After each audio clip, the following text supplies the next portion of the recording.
को बडगाम और नगरोटा असेंबली हलकों के लिए ज़िमनी इंतखाब की नोटिफिकेशन जारी कर दी है। इसके साथ ही इन दोनों सीटों के लिए पर्चा नामजदगी दाखिल करने का जो मरहला है वो शुरू हो गया। अधिसूचना के मुताबिक उम्मीदवार 20 अक्टूबर तक अपने नामांकन पत्र दाखिल कर सकते हैं। 20 अक्टूबर तक पर्चा नामजदगी दाखिल कर सकते हैं और नामांकन पत्रों की जांच 22 अक्टूबर को होगी, जबकि नाम वापस लेने की जो आखिरी तारीख होगी वो 24 अक्टूबर होगी। इन दोनों सीटों पर वोटिंग 11 नवंबर को होगी और वोटों की गिनती 14 नवंबर को की जाएगी।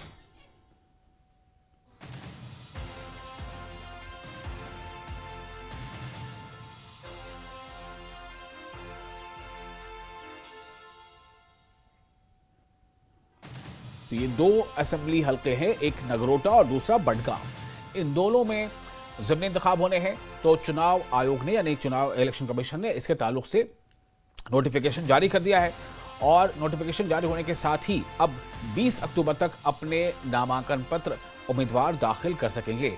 और ये जो पर्चा नामजदगी है उसकी जांच 22 अक्टूबर को होगी, जबकि नाम वापस लेने की आखिरी तारीख होगी 24 अक्टूबर। यानी 24 अक्टूबर तक अगर कोई अपना नाम वापस लेना चाहे तो वापस भी ले सकता है। इसके बाद जो वोटिंग की तारीख है वो है 11 नवंबर। 11 नवंबर को बडगाम और नगरोटा इन दोनों असेंबली हलकों में वोटिंग होगी और 11 नवंबर के बाद 14 नवंबर को वोटों की गिनती होगी।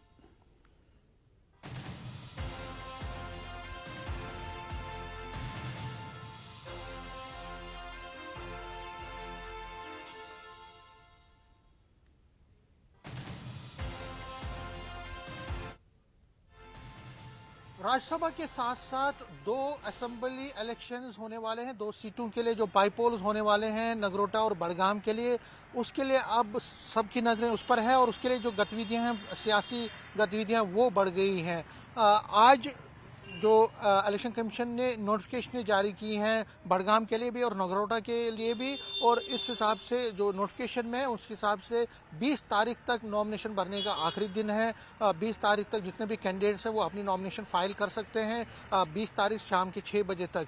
उसके बाद 21, 22 और 23 ये 3 दिन और 24 भी उसमें शामिल है। इन 4 दिनों में एक तो जांच होगी, जांच पड़ताल होगी फाइल नॉमिनेशन की।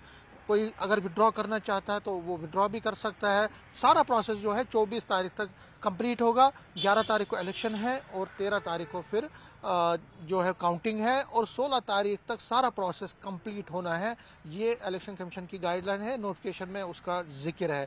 तो फिलहाल 20 तारीख तक इलेक्शन जो है नॉमिनेशन भर सकते हैं। आज 13 तारीख है और अगले हफ्ते मतलब एक हफ्ता अब रह गया है पूरा प्रोसेस को कंप्लीट होने के लिए नॉमिनेशंस के अगर हम बात करें तो। इसलिए पॉलिटिकल पार्टीज जो है अब मंथन कर रही है। आज चीफ मिनिस्टर उमर अब्दुल्ला की अध्यक्षता में नेशनल कॉन्फ्रेंस के पार्टी के वर्करों की मीटिंग हुई। जो लीडर हैं, टॉप लीडर उसमें थे गुपकार पे, उनके रेजिडेंस पे, वहाँ पे मीटिंग मैराथन मीटिंग हुई श्रीनगर में। और किस तरह से नगरोटा और बडगाम दोनों सीटों पे नेशनल कॉन्फ्रेंस किन कैंडिडेट्स को उतारेगी, क्या अलायंस में वो जाएगी कांग्रेस के साथ या खुद अकेले चुनाव लड़ेगी, उस पर मंथन हुआ है।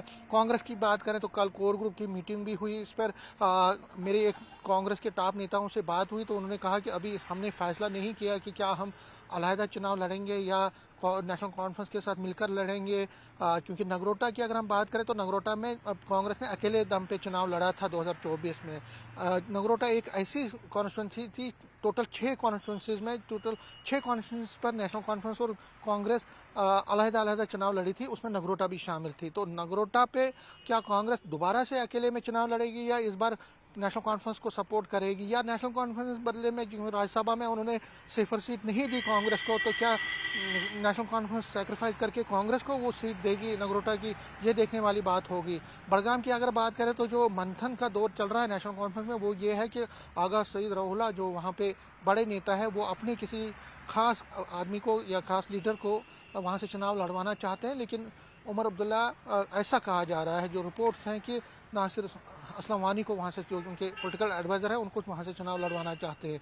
अब कौन वहाँ से चुनाव लड़ेगा उस पर मंथन नेशनल कॉन्फ्रेंस में जारी है। बीजेपी ने साफ कहा है कि नगरोटा से वो दमखम से चुनाव लड़ेगी और बडगाम से भी चुनाव लड़ेगी। बडगाम में उसका ज़्यादा स्टेक नहीं है लेकिन नगरोटा उसके लिए एक बड़ी प्रेस्टीजियस सीट है। और वहाँ से की अगर हम बात करें तो वहाँ से दिव्यानी राणा जो कि दिवंगत देवेंद्र सिंह राणा की बेटी है, उनको चुनाव लड़ाया जा सकता है, ऐसी चर्चा है। लेकिन वहाँ से एमपी जुगल किशोर के भाई नंद किशोर शर्मा वो भी दावा ठोक रहे हैं, और जम्मू कश्मीर पंचायत कॉन्फ्रेंस के चेयरमैन अनिल शर्मा वो भी दावा ठोक रहे हैं बीजेपी की तरफ से। तो अब किसको मैंडेट मिलता है, 1-2 दिन में उसकी भी तस्वीर साफ होगी। पीडीपी ने भी फैसला किया है कि वो नगरोटा से भी चुनाव लड़ेगी, और बड़गाम से तो उसका बड़ा जोर है, और उसके जो कैंडिडेट है उन्होंने दूसरा नंबर लिया था 2024 में उमर अब्दुल्ला के मुकाबले में। तो वहाँ पे कड़ा मुकाबला नेशनल कॉन्फ्रेंस और पीडीपी के बीच में है।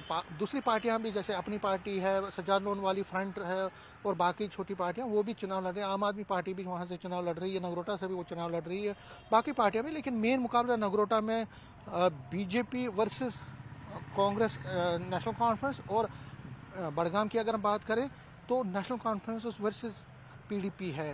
तो अब तैयारियां हर पार्टी ने की, अब नॉमिनेशन में कोई दिन रह गए हैं, कुछ ही दिन रह गए।